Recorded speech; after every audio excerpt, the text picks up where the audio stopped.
pananglitan lamang og kini siya maaprubahan, mahimo na siyang hingpit nga balaod.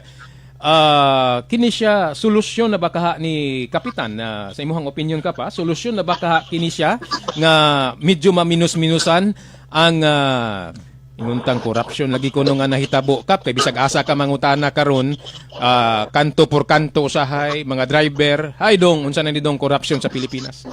Yeah, actually, ano na siya, ang corruption mo sa Pilipinas is ano na siya, parang kultura na siya. No? Adapt na itong kultura. Pero sa ginatawag na ito ngayon ani nga, sa nga sitwasyon, murag ba tanaw na ito nga dili siya mabawasan o dili na siya kabawasan sa ginatawag na ito nga solusyon sa problema about sa corruption. Ang tinuod lang, ang sa ako lang yung panglantaw lang yun, kita nga mga Pilipino dapat matuto na.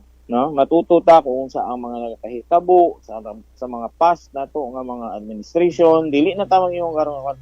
O ang isa sa pinaka-importante nga akong nakita yun, dapat ang mga Pilipino magiging disiplinado. Okay. Kapitan Geoffrey